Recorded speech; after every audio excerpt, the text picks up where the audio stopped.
everyone, and welcome to the G2A Talks panel on fraud prevention in online marketplaces, challenges and solutions. Please welcome our brilliant panel. To my right, we've got Victoria Csink, data scientist at Ravelin, then Monika Basińska, anti-fraud manager at G2A. And then we've got Natan Voitnikov, director of sales for EMEA and APAC at Justt, and Wilson Toe, G2A board member. Thank you very much, everyone, for joining us today. Delighted to have you. Let's dive straight in.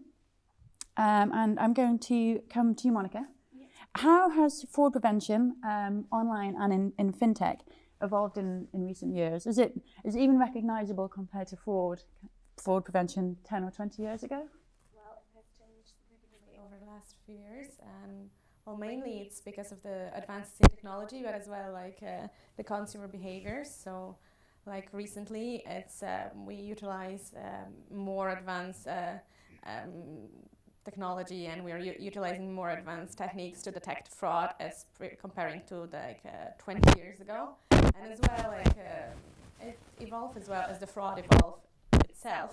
So our techniques to prevent it has to evolve. So for the moment, we have like biometric authentication. We have like AI, machine learning, real-time fraud monitoring to prevent fraud as it happens. So yeah, that's mainly what happened. As well, like it changes dramatically because of the access to the data itself. So like and the collaboration between it changed in a good way as well, but because of the collaboration between merchants and the fraud prevention teams, as well as like the consumer has changed. So that helps us as well to get more information and like prevent it more rapidly, let's say. And then as well, another thing is that the consumer behavior change and the awareness itself. So like people are now more aware of the fact that fraud exists, and that and as well like it's spread around all the information about how to prevent or the fraud, credit card fraud, as well as like all the other scams. They are more, thanks partially obviously to media as well.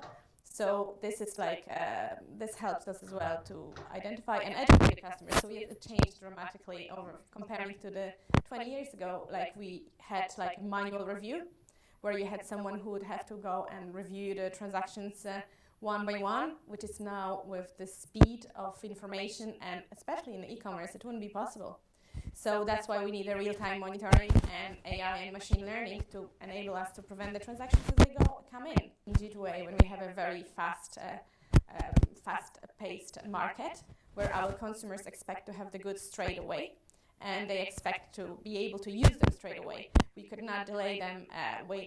We cannot delay their satisfaction from the purchase by our verification systems. So, like for that, we need real-time monitoring and move it all to the back end. So that's so yes, it's almost incomparable compared to what we had before. Brilliant, thank you. It's a never-ending game of cat and mouse, isn't it? But as I say, making sure that consumers are aware to look out as well. The many kind of more people in the chain to try and prevent that. So awareness is key. That's great, thank you.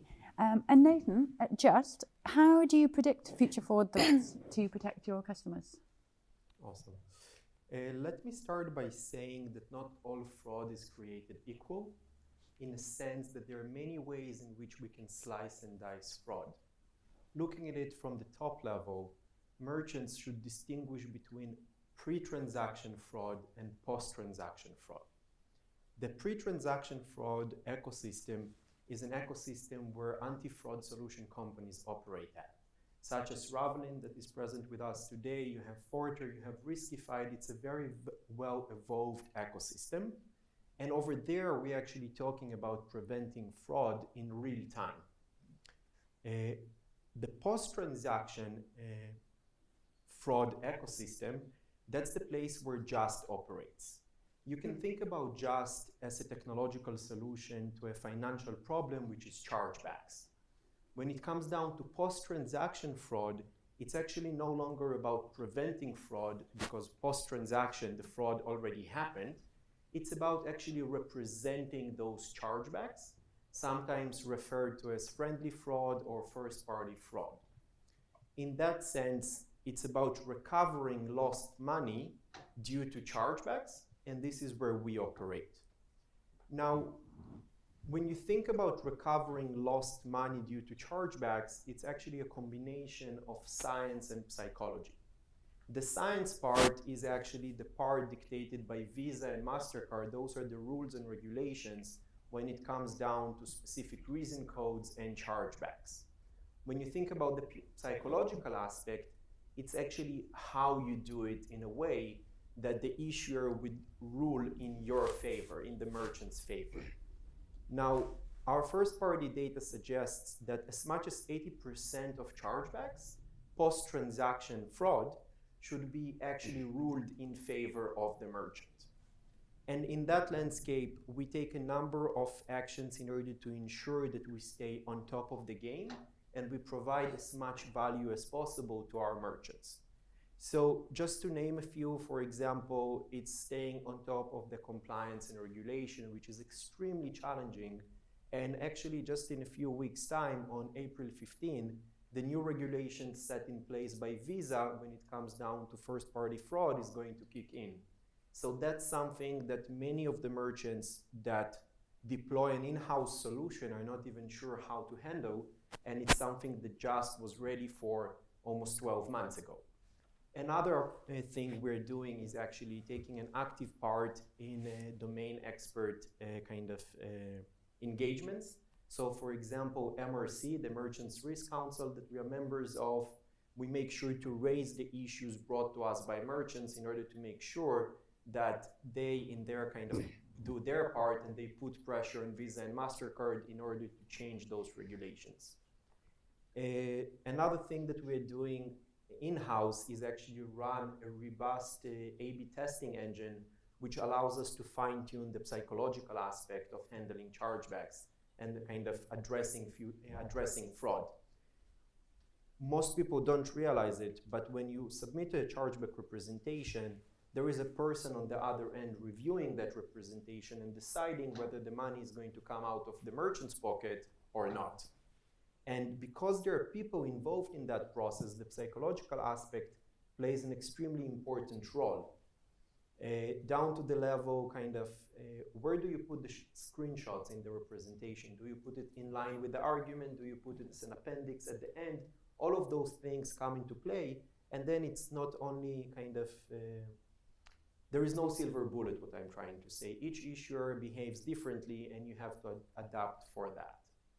Maybe two more things that are more client-specific that we have been doing recently is advising on terms and conditions optimization and also about checkout landing page optimization depending on the vertical. So for example, if you're running a subscription-based business, one of the requirements is actually to prove that you showed the customer that it's going to be a reoccurring payment. And not all merchants are aware of that, and not all of them deploy that as part of their checkout. So just to summarize, there are efforts that are being done on the pre-transaction front, and there are efforts that are being done on the post-transaction front. When it comes down to Justt, we specialize in the post-transaction landscape. And when you think about the pre-transaction landscape, merchants should be looking to work with anti-fraud solutions in order to make sure that they can prevent fraud from happening to begin with. Thank you. That's fascinating, especially the psychological element, like you say, because with all of this, there's often a human behind it, on the fraud side as well. And on that, Victoria, buyer-seller collusion is a common problem across online marketplaces. How can it be detected, and then how so prevented? Thank you for this question. This is something that we actually do at Ravelin, because in the card not present case, in the vast majority of cases, it's the customer and the platform that commits fraud, the individual person. But it can also be the case that it is the seller that is the fraudster. So if you have an online marketplace and you have sellers and you have the sellers have customers, it is possible that it is the seller that is committing fraud or abusing your policies. So, for example, it could be the case that you become unwittingly part of a money laundering scheme because the seller create lots of false customer IDs or customer accounts, and then they buy from themselves in laundering illegally acquired money. It could be the case that they're abusing business policies. For example, if you're an online marketplace, you say that for every new customer, you issue a voucher. So then the seller will create lots of fake accounts, and obviously they buy from themselves and then they cash out on your vouchers. So in these cases, we have an unsupervised machine learning model that tries to pick up on anomalies. To give you an example, if the buyers of a particular seller are suspiciously similar to each other, but they're very different from the buyers across the board, then that's very suspicious. For example, why is it the case that the 90% of the buyers of a particular seller have the same internet service provider, or they shared like 3 devices across 100 people, or they all use Mac with Safari, whereas only 20% of buyers use Mac with Safari. So there are lots of anomalies that if you see that, oh, why are these buyers so similar to each other? Now, these are the anomalies that the model is trying to pick up on. Another thing we do is we have a connect network. So we link customers together based on their device IDs, their IP addresses, the bank cards they use. So if there are lots of buyers in the same network, so 95% of the buyers of this particular seller that is fraudulent are connected via the same device, like why is that? Or via the same card, that's very suspicious. But the most suspicious of all is probably when the buyer and the seller are connected. So the buyer and the seller should not be using the same device, or they should not be using the same IP address. So it is via Connect and detecting these market share anomalies like the Mac with Safari. These are the kinds of things that the model is trying to pick up on. And then once we find these fraudulent or very, very suspicious looking sellers, then we flag these sellers to the merchant, and then they can either suspend them or review them or make a decision as they see fit. Brilliant, thank you. And Wilson, the same question to you. Is that an issue with G2A, and how do you combat it?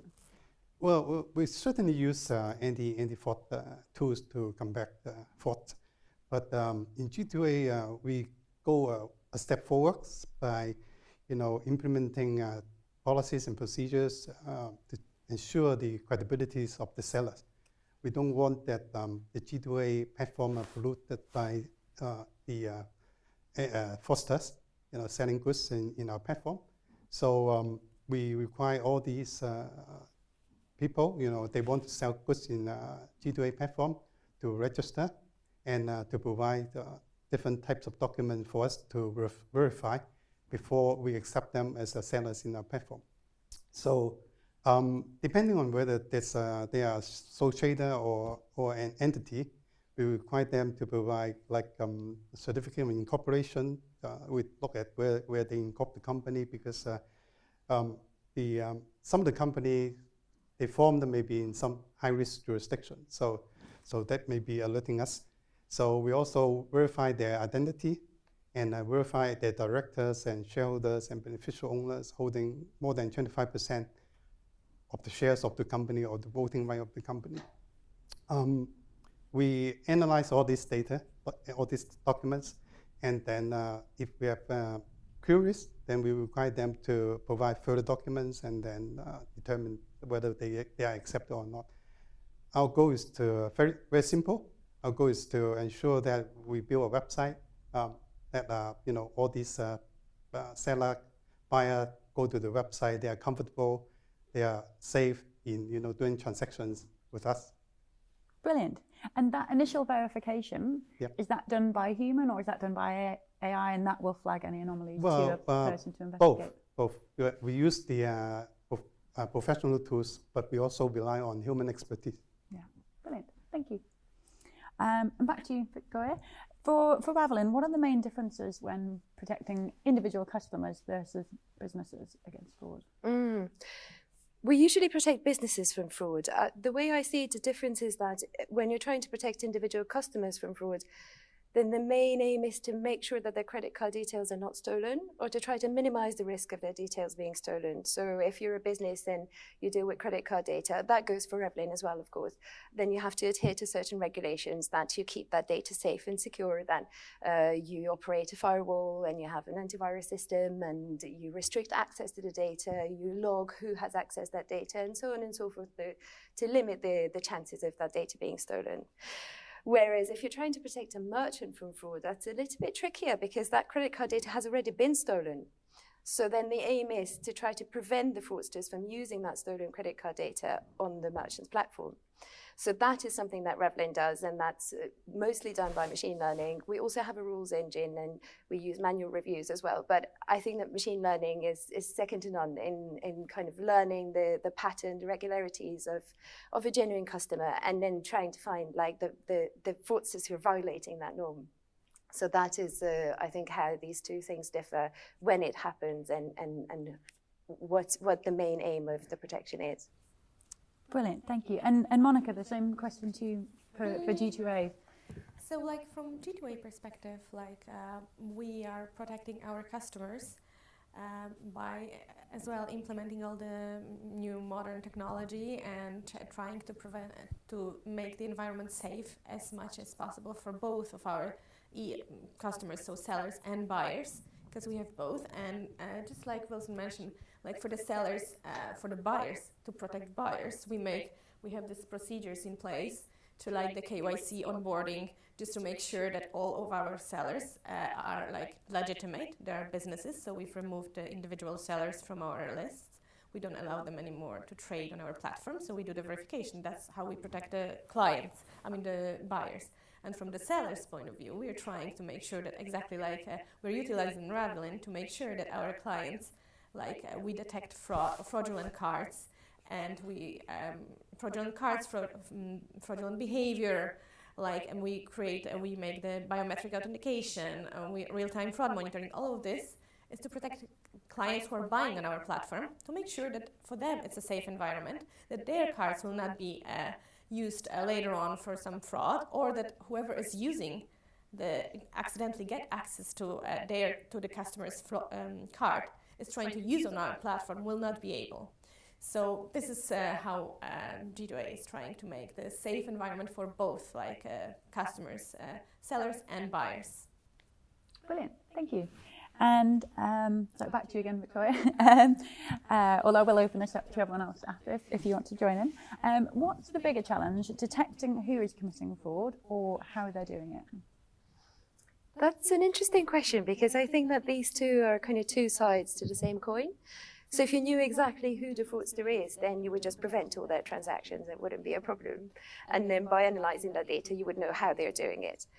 Or if you knew exactly how they're doing it, then you would find those transactions and then block those transactions, and therefore you would block the customers. So whether you're detecting who is committing fraud or how they're doing it, are kind of, if you've done one, you've done the other, if you know what I mean.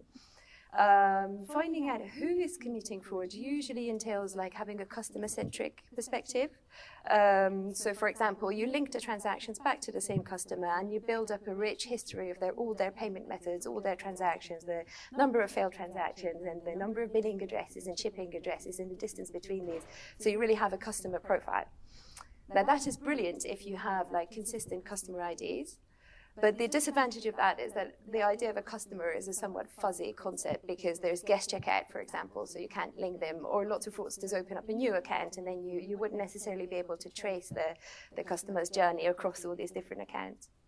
So then you can focus on the how, is you look at all the transactions, and there is a certain pattern of genuine transactions of the given time of day, or the pattern of transactions on that bank card, or the pattern of transactions of that merchant.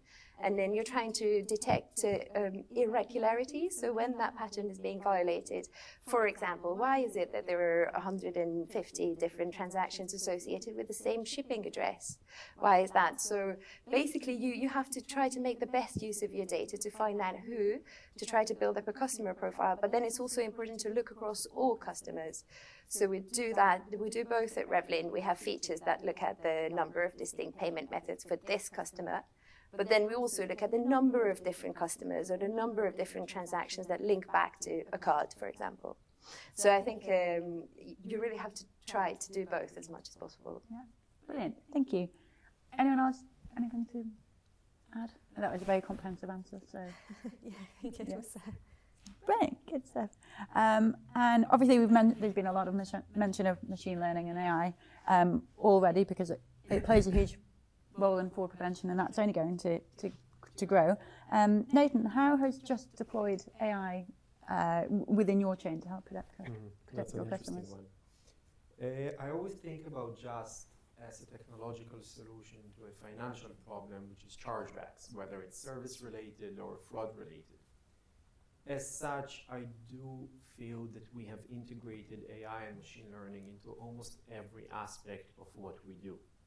The company was established roughly 3 years ago. Some of our competitors have been in the market for over a decade.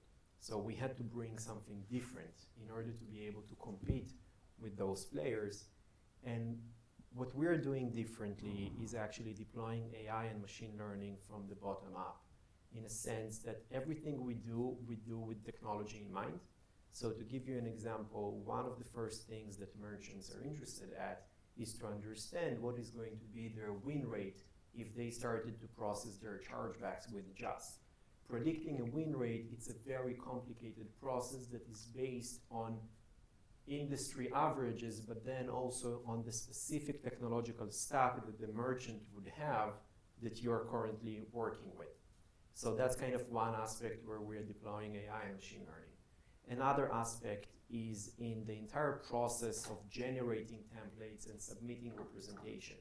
While traditionally it has been done manually, and some of the merchants that we are working with are doing it manually in-house, that can be sustainable if you have a small amount of chargebacks.